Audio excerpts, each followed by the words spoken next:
Part 2 of Ancient Greece, we're going to talk about the growth of the Athenian Empire. After the Persian defeat, Athens became the leader of the Greek world. The Delian League evolves as a defensive alliance and is headquartered in Delos. Eventually, it's going to be headquartered in Athens, though. Under Athenian leadership, the League expelled the Persians from almost every Greek city-state in the Aegean. The League's chief officials were Athenians, and the headquarters was eventually moved to Athens. In this, let's see here. As it's moved to Athens, the Athenians are going to take the Delian League money that all 140 city-states put into, and they're going to use it for their own purposes. However, they will build a powerful navy, but Athens will become very wealthy because of the Delian League. Under Persiles, he's the prime figure in Athenian politics between 461 and 429 BC. Athens will expand its empire. Democracy and culture thrives in Athens. This is a period that's known as the height of Athenian power and brilliance. Persiles turned Athens into a direct democracy. He developed ostracism, which is to protect themselves from overtly ambitious politicians. If 6,000 assembly members voted so, a person could be banned from the city for 10 years, ostracizing them. So that's where we get the modern day word of ostracism from, or to ostracize someone. So the Peloponnesian War develops over time. The Greek world came to be divided between the Athenian Empire and the Spartan Empire. Athens and Sparta had built very different kinds of societies. Sparta and its allies feared the growth of the Athenian Empire, and war is going to break out in 431 BC. It's not going to be fought consistently over the next 26 years, but it will be fought.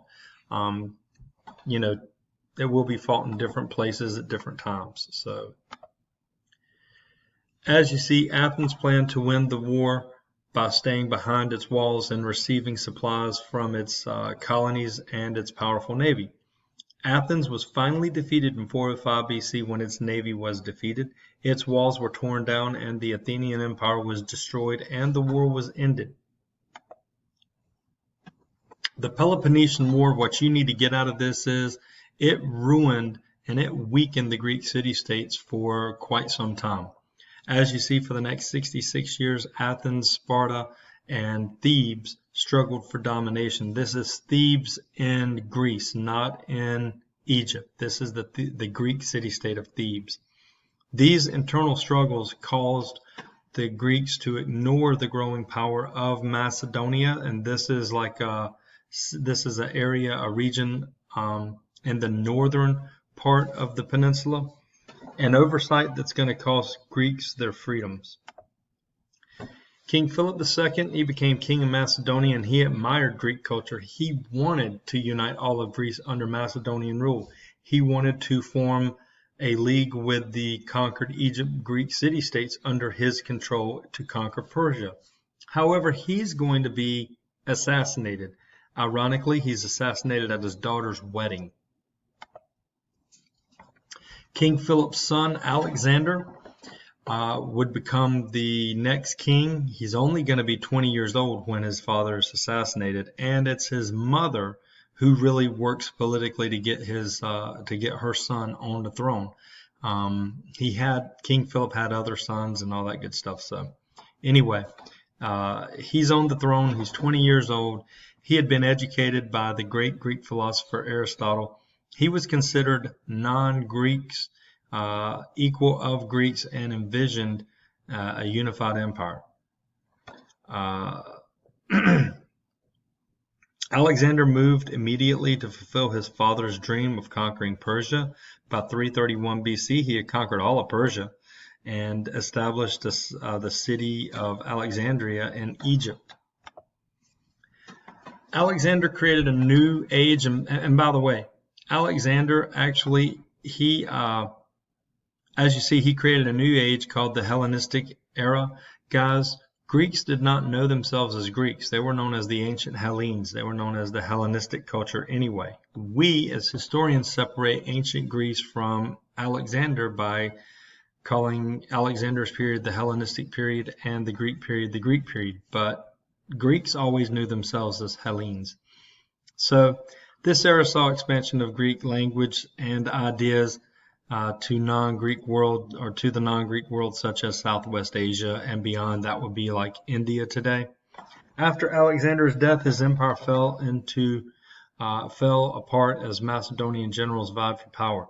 Guys, Alexander is one of the few leaders in world history to never be defeated. He actually stops expanding east into India because his soldiers were tired of 8 years of straight 8 years of fighting. So he listened to his soldiers, and he actually went on vacation. He actually stopped expanding. I think he dies in modern day Iran, somewhere along in there, but he had married an Iranian lady or a Persian lady, and he encouraged toleration, and he encouraged taking in different culture. The four Hellenistic kingdoms would be Macedonia, Syria, Pergamum, and Egypt.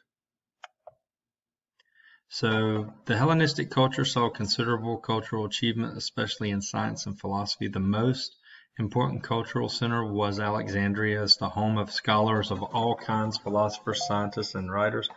Alexandria's library was the largest of its kind in the world of the time. As you see, it had over 500,000 scrolls. So founding and rebuilding the cities provided opportunities for architects and sculptors.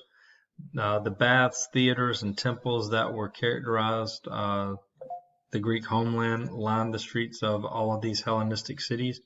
Hellenistic sculptors added realism and emotion to the classical period's technical skill.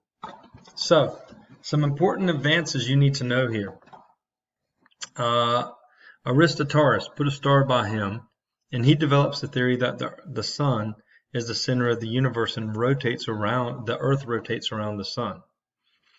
Aristophanes, he determines the earth's circumference. He determines the earth is round, and he correctly calculated the correct circumference of the earth. Euclid, he writes his textbook on plane geography. It's called The Elements, and it is one of the founding books of geometry. Archimedes was one of the most famous and important Hellenistic scientists. At the city of Syracuse, the Romans were terrified to see Archimedes when they would try to invade this city, because he always had new inventions that would thwart their invasion and usually led to a lot of Romans dying. He established the value, as you see, he established the value of pi and did the important work in geometry and spheres and cylinders. He invented the Archimedes screw used in pumping and irrigation, also known as developing the death ray, which basically it was technically classified as one of the early laser rays. He used this to defeat the Roman navy at Syracuse, which he got all of the Greek soldiers all the soldiers at Syracuse to shine their shields very shiny, and they aimed them at the sun, and they aimed it at one point on the Roman ships and caught the ships on fire and burned them out at sea. So Athens remained the center of philosophy. It became the center of two schools of thought, really three. We're not going to talk about them, all of them, but as you see, Epicureanism and Stoicism. Epicurus, he believed that human beings were free to follow their self-interest. He followed freedom from anxiety that comes from a mind at rest. Happiness was the goal of life, and happiness was achieved by pursuing pleasure, the only true good. Remove oneself from public life. Life could only be achieved by fulfilling when centered on the virtues of friendship. So that's Epicureanism. You have Zeno, who taught Stoicism. This is a school of that achieved happiness, or they emphasize achieving happiness. Happiness is gained through living in harmony with God, or living in harmony with the will of God. Life's problems could not disturb you, regarding public service as notable, and did not remove themselves from public life. So these are a couple of schools of thought. There's some more. You have cynicism, created by Zeno. You have a couple other schools of thought. But when you hear of a Stoic, that means that the person doesn't get rattled when events are going on around them. They carry on a very similar disposition. They accept calmly whatever happens. So here's the timeline of some Greek events, and we are finished.